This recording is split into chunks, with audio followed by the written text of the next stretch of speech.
Hello, and welcome to the Mostly Good Americans podcast.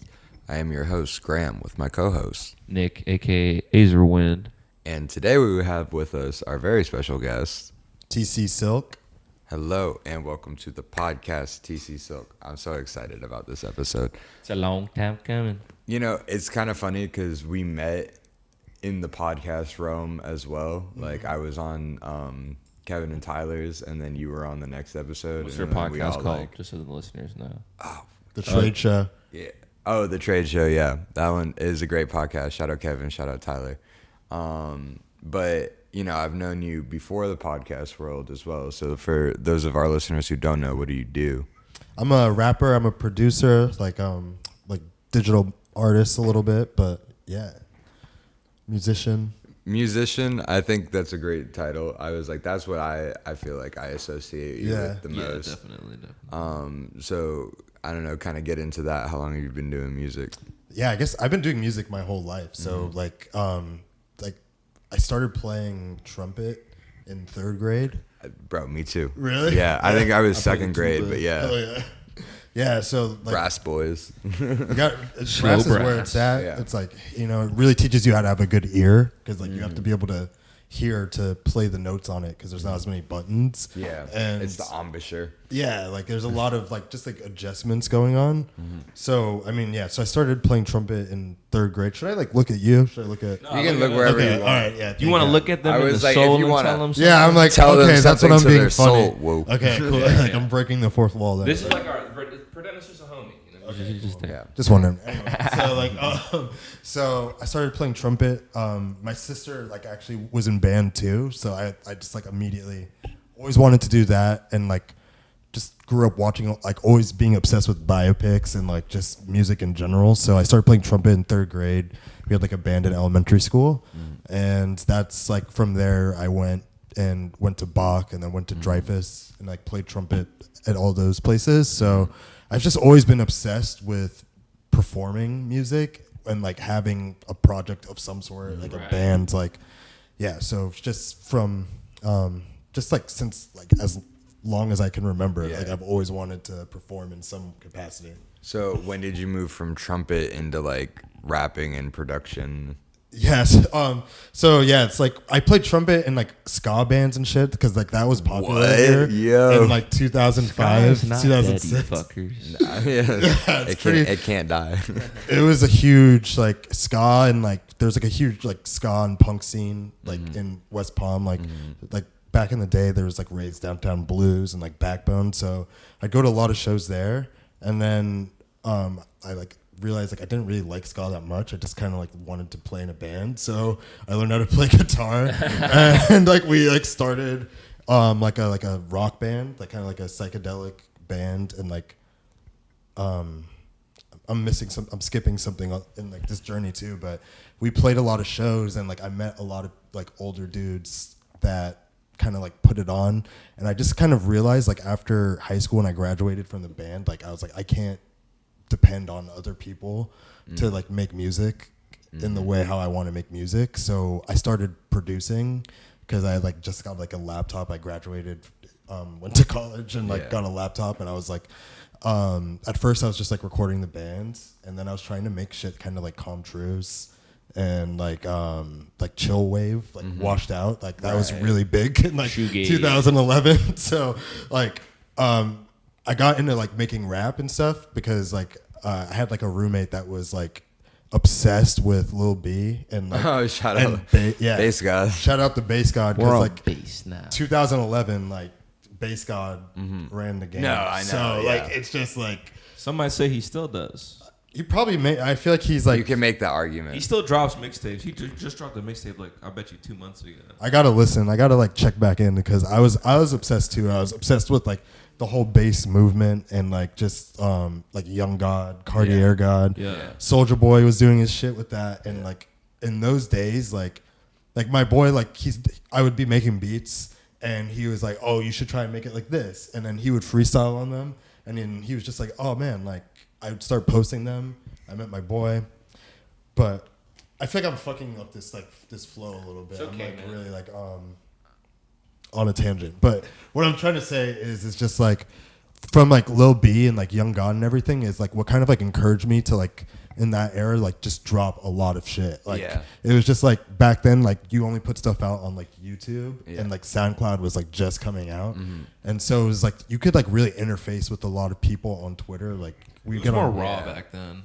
It really was. It was like raw and like a very like everyone was accessible. Like Soulja Boy did tiny chats. And like I could be in like a chat room. Tiny. Yeah, you would be in a chat room with like shit. Soulja Boy and Lil B, and they're like listening to your beats, and like it just gave me like this like confidence to like do like some like wild shit. Yeah. And that's how I kind of like just like got into making rap in general. That's so dope. So- that's such an era, bro. Yeah. Out of that era, besides Little B, who were your biggest inspirations? Definitely Metro Zoo. Like that, I was obsessed like with Metro Zoo because like we were just like all that shit was again. It just everything was like felt like it was happening at once, and I just like when I feel like listening to Metro Zoo is like what taught me how to make beats because their style was like it was like such like a chopped up sample like cool style that. It wasn't like it's like something. It's like I'm not saying it's easy to replicate, but it was like something I could listen to and like figure out how to make things that sounded like that. Yeah. It taught you more about the music you were trying to make. Exactly. Yeah. Yeah. So I loved Metro Zoo. I loved Raider Clan. Oh, hell yeah. Yeah. Like You were Hell coming yeah. up. You were a teenager, like when that music was. I was like 19. Yeah. Like so it was very real. Post teen. That's Yeah. that's like early adulthood. Yeah. And that's like a very visceral time. I mean, that's where we're at right now. Because we but, were like, listening. For us, it was like members only. You know. What I mean? Yeah, So- but like Raiders Clan was still like I remember that shit. I like, when remember was Raiders. younger. We were younger, man. Like, Yeah, we I didn't- couldn't we go to didn't the have shows, but I was That's still listening to the exactly music. What I mean. you Like we know? didn't have the life experience. Like, but that's cool, man. That's cool shit. It's interesting because back then, like, I can't even like go into like how I started making rap without talking about my boy Flex Odin, or used to be Dimitri Duck. He's Flex Odin now, but like he was like we went to high school. He's like a year younger than me, but he would hear the beats that I was like putting out, and he's like the most amazing rapper and like songwriter for like and. He would get on my beats, like he helped me kind of like refine this style like that I was like making for him, and then he kind of like showed me how to like, because I know about music, but I wasn't like a rapper, like it wasn't like I like knew that language, and he kind of taught me how to like speak in that language a little bit. Yeah. So when we were like putting everything out, it was like at the same time, like Metro Zoo came first, and then they put like Raider Clan on, and so I remember going like I was like 20 like or something, and I went to this show in Miami, and it was like a Metro Zoo show, and like Space Ghost Perk played, like Denzel Curry, like all these people were just there. Puya was there like as like a Jit, Fat Nick, Right. all these people, and like I was just trying to like meet all these dudes there and shit. And it's just like so interesting like how far back everything really kind of goes. Like, and so coming up in that time was really cool because like it's just very accessible. Like I'm not even like trying to like drop shit because nothing came from it. But like I used to like DM like Denzel Curry and shit, and like he like was like, oh, I like this beat. Can you send me something like this? And just being like the biggest mistakes I made in that era was just being kind of like lazy or being like obsessed with like going out or just like obsessed with pussy and shit like that. Facts. And like where It's always the downfall, bro. Going out and pussy. yeah, no, and it's true. It's just like, you know, it's super fun. It's just like it was just like I wish that could have like dug in more in that time when there was a lot of shit kind of going on. You know what I'm saying? Like Yeah. yeah, but it was cool. Like yeah. So from there, like we were performing shows. Like I met these kids in like Boca, like because I went to FAU, and I met these kids that had like this like clothing line. It was called like Swamp Tribe back in the day. Shout out to Andrew and Justin, because they were like kind of like my link to everything that I knew about like Broward and Miami, because they were from Boca. So they're like skate kids. Like I was not like a skater. I knew skaters, but like they're like skaters who like did graffiti and like used to ride the tri-rail and like knew all the people down in like Broward and Miami and shit. So in that era, like it was just all of like we were just throwing like these like house parties And when I'd like drive around with like this like big ass PA in my car, and like we would just like at any party where someone told us that we could perform, like we would. And that's how we really kind of like got shit popping, like in like 2013. And like it was like that's like I started rapping. I stopped like just only producing, and I started rapping with my boy. And like I said, he really showed me kind of like how to write music, because he's just like the kind of dude who would always make good hooks, and like he's very melodic. And so we kind of just had this like really back and forth kind of style. But as like time went on, and like he like moved away, like different kind of things in life took us in different places.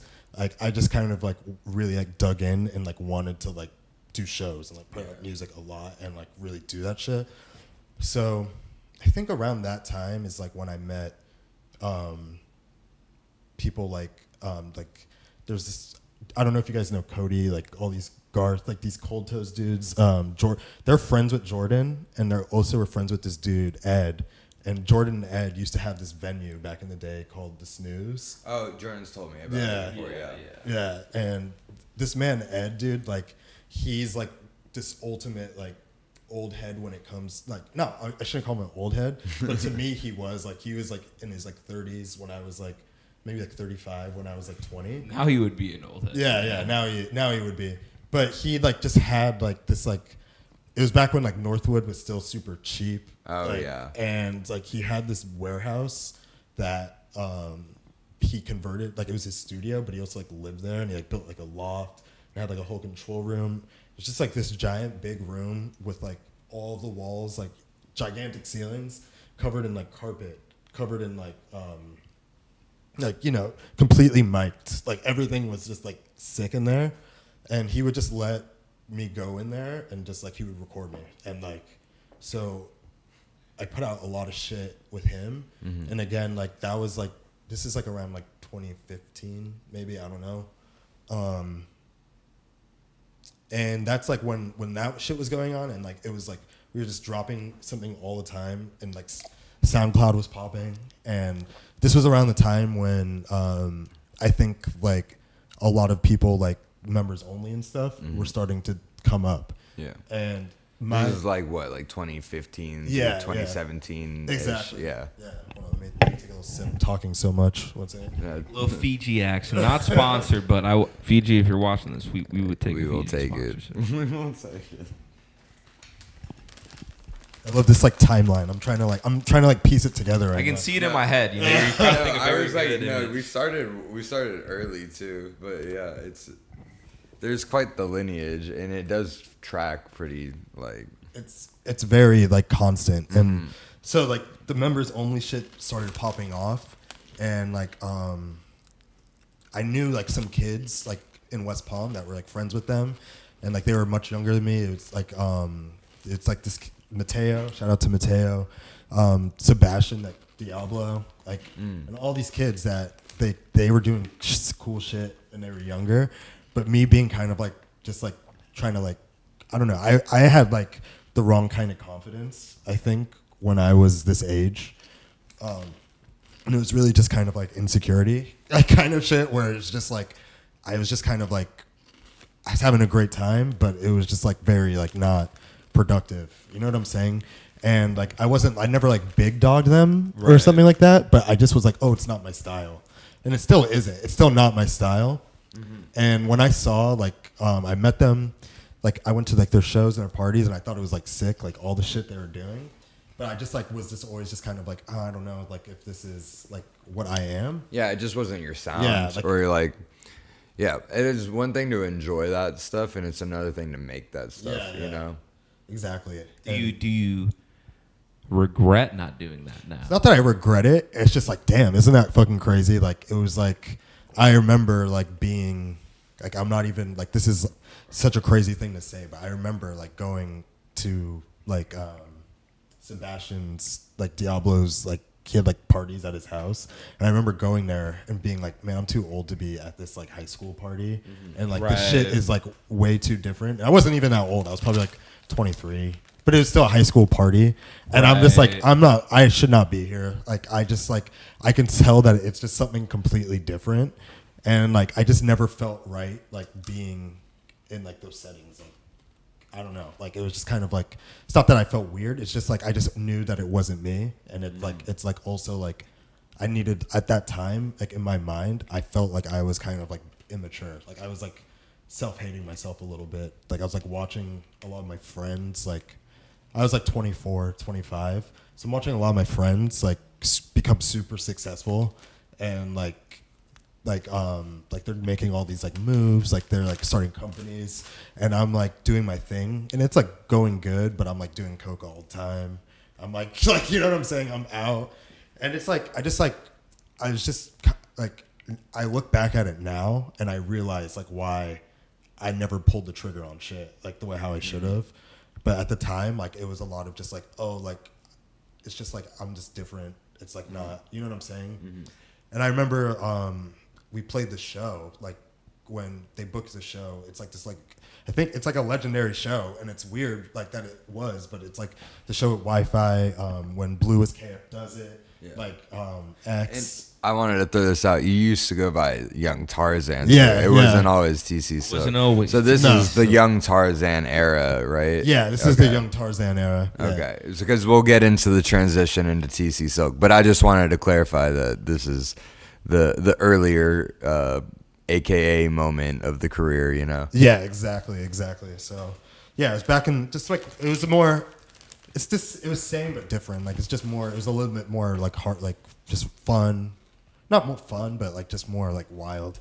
And I think that's why I chose that name. And like I was like, kind of like living it out. And like so that show happens, and I remember like because like I was on Twitter like a lot. Like I was obsessed with Twitter, and like I was seeing all these kids. Like I was seeing it all happening like in real time. Like watching them come up. I remember like. Wi-Fi had like a different name before he was Wi-Fi's funeral. I remember that and like seeing him and like Wasn't it Light Skin Trick Daddy? Was that? it's something Or like that was like one of the monikers. yeah, Yeah. Anyways, I can't remember, but I just remembered like interfacing and like just being like, it's just not what I do, and like I was like low key like a hater and like not like a way like that. It's like I don't like it. It's just like I'm just like. It's not like I don't want them to be doing their thing, but it was like almost like an old head, like Joe Budden kind of shit. Like, you know what I'm saying? you're just like, I wasn't open. I'm trying to understand. Yeah, I didn't get it. I just didn't get it. And like, so when this show happened, I didn't understand how much of a movement and shit was going on around all of it. And like, it was like the biggest show I probably ever played, definitely. And like with like the wildest crowd.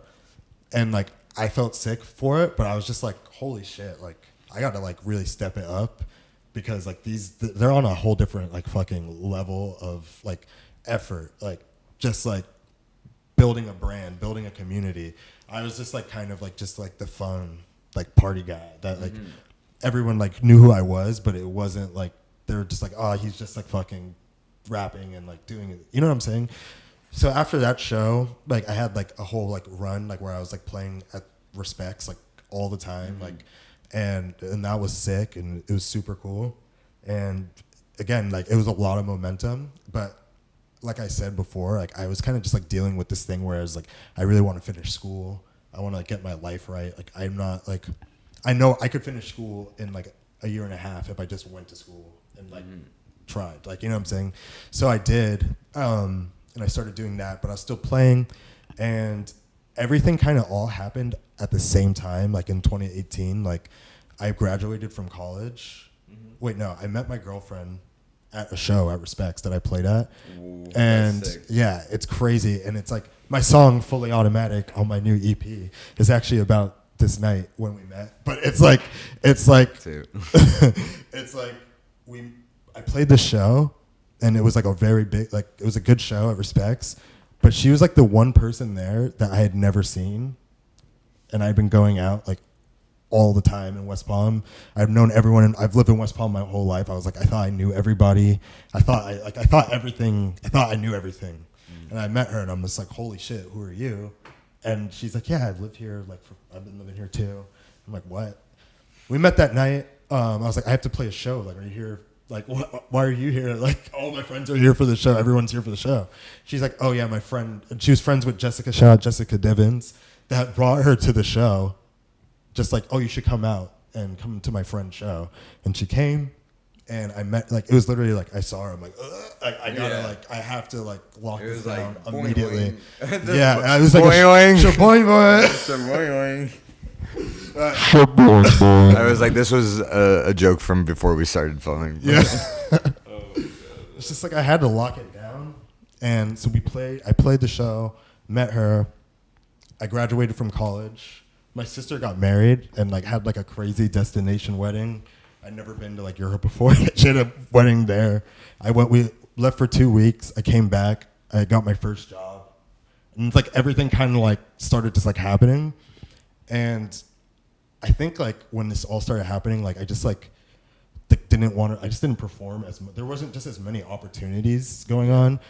I kind of like my friend Flex, like he was just like in like the wind, and like I didn't really know what was going on with him. A lot of my friends were moving away. Like they moved to Austin. A lot of friends moved to New York. Like my whole like little clique that like I like would go out with all the time, like kind of like disbanded. And like it was just like, okay, I have a girlfriend now, like, and we moved in together really quickly. Like, you know what I'm saying? Like it was just all real. And it was just like a big whirlwind of shit happening at once. So with my job, I worked on like the island, and like I just wanted to like, I just like didn't have time for making music in the same way. And I also just didn't feel like the same character that I was like portraying. And so like I just kind of like slowed down. I just like didn't really put anything out as Young Tarzan, and like I just stopped. And like I kind of just like COVID came and I left my first job. Like I just like couldn't really mesh with like what was like happening. It was a nonprofit, so I was kind of scared that I was like literally gonna get fired because of the pandemic and everything. So I went and got this new job, and again, like I was still making beats and everything, but I wasn't like recording, and like nothing I was making sounded right to me. Like nothing was cool. Like I just didn't like any of the shit that I was writing. So I just never put anything out, and like I still have like a bunch of songs I wrote in that era, but I just like kind of like shelved them. And yeah, like the pandemic just like it was weird, like how that just is like a weird time freeze, and like I just like felt like I turned 30, like, and then I just like at the beginning of the end of like last year, like in the beginning, I started kind of like writing music again. And I was just like, I mean, maybe the beginning of 2022 is I think when I wrote like Hold You Down, actually. Like I started writing that and like making that kind of shit. And like I just like made it in demos, but I couldn't take myself seriously.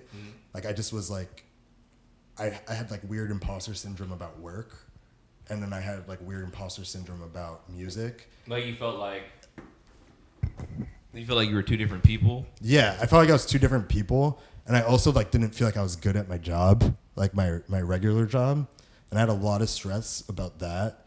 And I had a lot of stress about kind of just like, I don't know, like getting older and like having to be more mature. Like that just like stressed me out. And also like being in like a relationship where you like actually care about the other person. Well, not saying I never cared about any of my other girlfriends before, but like it's just like being like more mature and like wanting to like grow and like not just be right. Yeah, and like not just like blow up at the little things, but like taking accountability. Yeah, and, like realizing behaviors and making positive change. Exactly. Yeah, it's dude. I know it's hard. It's like I just had so much like weird like guilt and Yeah. like weird shit to work through in like my brain. And it just like I started writing these songs, and like I would show them, and like it's just like in like the circle I was in, none of them knew me as like a musician. Like I didn't really tell anyone at work that I made music. Like it was weird. Like I don't know why. It's just something weird like where I don't know. I just like didn't feel like sharing that part of myself. And then like they just didn't really take it. Like when I was like, oh yeah, like I'm working on this demo, like, and like they didn't want to like they didn't get it like that I could be serious about it. But then like we all got really close like at this like destination wedding for my boss, and like like we just kind of like talked about Lots of destination weddings. yeah. It's so funny. It's just like, hold on one second. PG break. Yeah, I'm like, we got really close and like got really close with like, I work with a lot of girls, but like I got really close with all of like their husbands and like boyfriends, and we just like broed out big time like in the DR for like 3 days, and like just drinking, like just talking about like dreams and like shit like that. You know what I'm saying? And like I was like, yeah, man, like I really like don't feel right in like what I do. Like it's not like I like, you know, it's a creative job I have, but it's like I'm just like I'm not meant to like, not saying. I'm not built for this kind of shit. Like where, like I'm not doing what I'm supposed to be doing. I think my whole body is kind of like reacting to it. You know what I'm saying? And so like they were just like, we all listened to it and like they were like, you should do it. Like stop being a pussy. You know what I'm saying? Kind of shit. And then I still didn't put things out. Like this was like September of last year. So sometime in like maybe January or something, like I was talking again, like drunk with this guy, just being like, man, I really like, I just want to do it. Like, I just like, I don't know, like it has to be like this and it has to be like, and he's just like, just fucking like do it. Like he's like, I'm not going to talk to you until like you like start recording music again. And I was like, you know what, you're right. Like, and I just like literally like, I was like so hungover the next day. Like I was just like, all right, I'm going to fucking get my mind like in the fucking game. Like, you know what I'm saying? And like, I just like booked studio time. Like recorded all the songs that I had like written that I only made demos for, you know? And then when I heard that they were like good and like they sounded like good and like people liked them and like it just like I hate that I'm like the kind of person who needs like praise from people, but it's just like I need like I just needed someone to listen to it and say like, okay, this is fucking sick. Like, you know what I'm saying? And yeah, like that happened. And like then like literally immediately after that is when I went on the podcast for the trade show podcast, because like I've known Kevin since like middle school. Big shout out Kevin. Yeah. Kevin has to get on the we gotta get Kevin on the podcast. Yeah, but I've known Kevin since middle school. I've known Tyler since like I was like 20, 19. He was my boss at Whole Foods. I'm dead. He was like a rapper in that same era. Like we played a show at a barber shop. Yeah, that's how we met. Shout out Focus in the Tyler barbershop always telling me. This is all great. We are at 27 minutes right here. It might be a shit, little I'm, bit like, really different in the video if you're watching, but we're going to go ahead and take a little break here. We're going to come back and continue with the saga of Young Tarzan, aka tcsilk. If you're still watching, comment your favorite moment. If you just skipped a whole bunch of the video, Go the fuck frick you back. and go back. Yeah. We'll see you in the next segment. Thank you. And welcome back to the Mostly Good Americans podcast. I want it to be known. That Graham was not ready for I was not ready. I was so surprised. I was sending a girl a meme about guitars. Anyways, She knows who she is. yep. So when we left off, we were talking about kind of the transition from the old era into the new era, and moving from Young Tarzan into tcsilk. So before we even get into that, can you give me a breakdown on both of the names? Like, where did Young Tarzan? You mentioned it briefly, but where did Young Tarzan come from? Where did tcsilk come from? Yeah, Young Tarzan like just came from like freestyling and like being like we were just like recording a bunch of freestyles, and I literally said like something like swinging through the jungle like Young Tarzan, and I was trying to come up with the name, and I was like, I like that name. And like I just like made it, and like I just like rode with that name for forever. It was a time to do it, because I feel like now the Young name is overplayed, but back then was like the prime time. It was a sick name back then for sure, and like it was cool. But like you're saying, there was like back then there were so many Youngs, and then like in like this other like way, like I wanted to change my name anyway. Like even in like 2018, I was thinking about naming myself like Ford Truck or like some shit like that. Ford Truck. That wouldn't have been bad. That was a good contender. 2 C's. But anyway. But like I just wanted to change my name. But so yeah, then I like all this music is like very different than before, and like I'm not young, like that's goofy.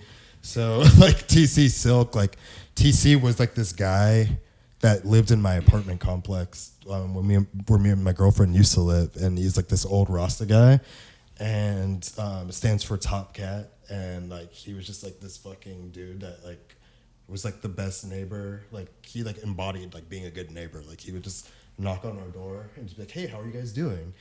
And like be like I got this thing here, you can have it. I just rolled this blunt here, you can have it. It was just like everyone in the neighborhood knew him, but no one in the neighborhood knew each other. You know what I'm saying? Like he was a center. He was like the guy who knew everybody. He lived there for like 15 years.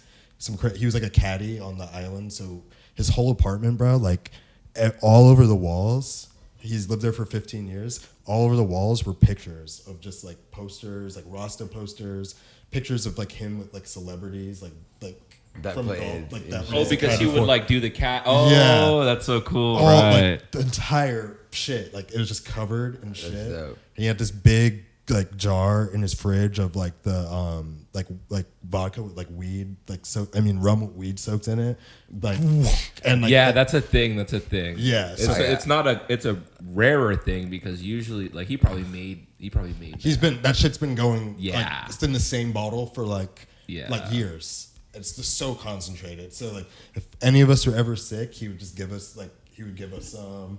And it's just like, Of the rum with the weed in it would cure the sickness. oh yeah, dude. Like it just, What? It's just Yeah, man. it's white. It's Jamaican white rum, so it's like overproof.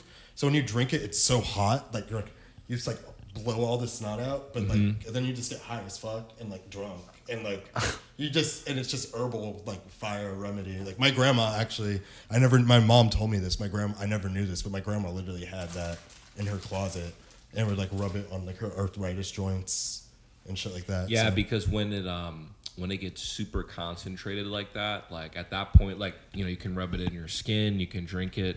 It's an ancient technique, man. That's some real. And what's like on some crazy shit, dude. Like I know we're going on a tangent, but like. Well, this is about, man. Yeah. It's the Most Good Americans podcast, baby. Like, But I read that like in Christian churches, like they have the anointing oil. That oil I'm used so to glad you're be saying this. cannabis oil, and the reason why, like one of the earliest splits in Christianity, like Catholicism, when Catholicism happened, like if you look at like the old Hebrew texts and shit, like the recipe for making this oil is in there. and it includes this thing that, bro. I'm so crazy. You're saying this. Yeah, now. and You guys have been on sync all night. It's kind of crazy. we get targeted the same videos. Yeah, right. Yeah, the algorithm's been like showing us like the same shit. But yeah, like so the big split, like the reason why they created Christianity and they said that Jesus was like curing people of like blindness and not being able to walk and shit like that is because he was they would literally have olive oil with weed in it that they poured on top of people's heads. So it's just like it was so concentrated they get high and like they're like it would start healing their glaucoma and shit. But like, That's literally, it's so funny you said that because when you said blindness, I was like, oh, I bet it was the glaucoma. yeah, like it's just like they didn't know what it was. Oh, right. But that's anyway. So I'll stop on that. But like, so Okay, so that's super epic. Where did the silk come from? yeah, Silk. There's a reggae artist called Garnett Silk, and growing up, like my like friend's like dad had this like thing in his like garage, like this placard. I just would always look at it and just be like, man, this guy is so fucking cool. Like that's a cool name. So like I knew I wanted to do something silk, and like I like was tossing a lot of shit around. And then I like thought about TC because he passed away. And, like, we R.I.P. had- TC. Yeah, like Rest in peace. and I was just like, how can I make this about like being like a good guy and then also about being like smooth? Nice. You know? Yeah, Like so. a good guy and the smooth thing. And then TC is cool because could stand for shit. Like it gets like Top Cat. Total control. Yeah, too cool. So many things. So I just like that, and that's where I made that name. And it's just like no one else has it. Like when I used to type in Young Tarzan, like literally the movie, like Tarzan would come up. So this is like SEO. Yeah, it's pretty cool. Damn. Do you feel like you're making better music now than when you were before? 100%. Yeah, like Better or different? it's different, but I also think it's better. I think it's just more. I'm not saying I like wasn't topical before, because I would still talk about shit, but it's like I just think like I have a lot more experience to share. And for people who don't know, what's your latest project called? Genuine Jamaican Silk. It's out on like every platform. We're gonna have the links for you guys. Yes. Make sure you check this shit out. And it has an amazing music video that went along with it, titled what? It's for Animals, directed by my boy Landro World, and that shit is like, I mean, I'm hyped on the video too. Like, it's just like it's. I love my song, but he like really fucking took this thing to the next level. It's a whole cinematography. I fucked that word up so bad. Cinematography. Yeah, there you go. It's great. It's a fantastic video. Yeah. Cinnamon topography. Yep. Yeah, he's fucking cool, man. Like that guy, like he really, like he's made such a big brand for himself in Florida, and he's only been here for like a year. And like, just out of pure chance, like I kind of met him. Like, is this from someone I work with? Like, she's doing freelance now. And I was like, hey, you know anyone that does music videos? And that was like the first person she sent, because he has that beautiful, just like kind of, I love the color grading. And like, I think she kind of just knew I would love the way how he shoots. And it's just like, he's just like was so humble, like just like such like, he's like huge, like he does big things, but he just talked to me and like, as if it was just like a homie. Like, and it's just like, he hooked it up, and I'm very grateful for him. So shout out to Landro. I appreciate you. Shout out. Yeah. So what was the inspiration behind this project? You know, you threw part of your name into the title. So what does the Genuine Jamaican Silk mean to you? Yeah. Just means like, just like keeping it, just like the whole project, I feel like is like really kind of like introspective. And it's just like about kind of like all those things I was talking to you about before, and like how I've kind of like trying to work through it. So I called it that because I want it to be just about me being like 100% me. And since I made the beats, since I made like, it's like I was very involved in like doing all the shit for it. Right. And it was just like, it just felt cool to name it that. But then I also got to say shout out to Jordan at Trey Fu. Big shout out, Jordan. Yeah. We love Jordan so much. Jordan, we love you. Thank you. Jordan has to be on the podcast soon too. He definitely does, because that's a real historian. Yeah. That's like, We're gonna get him. That's the OG right there. But We gotta find time, because he's got a crazy schedule. But as you were saying, shout out Jordan yeah. for We made this shirt, and like again, like we dropped the first single, Hold You Down, and like we made like all these pictures, and I was trying to like show this like Caribbean aspect of like my childhood growing up here. And then so me and Jordan made the shirt with like the Jamaican like cat, like the soda, and like on the bottle of soda it says Genuine Jamaican Soda, but Jordan edited it, the bottle, to say Genuine Jamaican Silk. And I read that and I was like, oh my fucking God, like that's such a good name for the project. And then I applied the meaning to it a little bit after. So it's really shout out to Jordan on that. And then I found the meaning afterwards. Yeah, and I've seen that shirt and that screen before too. So that's. Do you have a merch website too? Do you have like a? Yeah, you can go to vacationforever.org. Oh, that's dope. Yeah, and that's where you can find all things tcsilk. So visit vacationforever.org. We'll also put that in the description for you guys, so you can go check out the madness. We can go get some shirts printed. Let's do it. You have a press right here.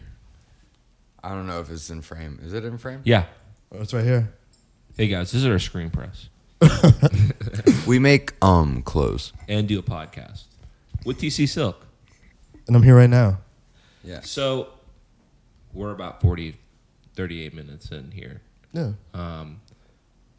What are your plans for the future, man? Where do you see yourself in the next 3 years? Next 3 years, like I see myself. I'm gonna be on in 3 years. I really do think that, because like I think you have to think that in order for it to happen. Mm-hmm. And like I'm just gonna keep working on this as though it's a job, like for real, because like I think that's what it really takes. It's like, so up next I have another project I'm working on. I'm gonna drop another song in like maybe like 2 weeks, like 3 weeks from now. But like I just want to like just keep pushing ahead, making more music. Me and Landro got another visualizer we're gonna make soon too. Just yeah, it's like I'm hyped. Like I just want to work hard and be on. Yeah, I was like, so you've got a lot of plans for the future. Talking about the future, what is your message to the youth? What would be the advice you'd give to like your younger self or anything? Yeah, take yourself seriously. Like don't compare yourself to people. Like and don't like fret about the shit that you don't have because like it's all really attainable as long as like you care about it. Like and try and like don't. It's not cool to not try. Like you should try really hard in everything. Yeah. Yeah, it's not Wise cool words. to not care. Yeah, it's not cool. It's not punk to really not give a fuck. There's like levels of not giving a fuck. Yeah, you can be nonchalant, but you should try. Yeah. There's nonchalant and there's not giving a fuck. Be nonchalant. Don't not give a fuck. Take a shower, okay? You're always so big on this personal hygiene. You know, it's a good message though. That is true. Dude, it is a good message. Some major artist, I think it was like one of the K-pop artists or something. They had like a sign. I'll see if I can find the meme, but they had like a sign that was like, "Please fucking put deodorant on before you come in." Like, That's real. Like, I heard that actually a lot of Asians they don't wear deodorant because they don't get as sweaty. yeah, I've actually heard that too.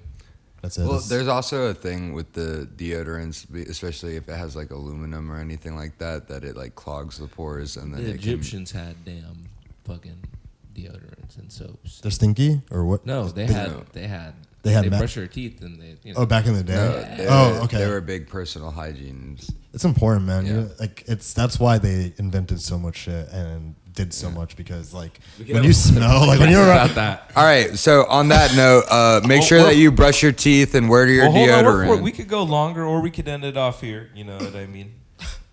This is a funny place to end it if you want to, but we also have a little bit more time.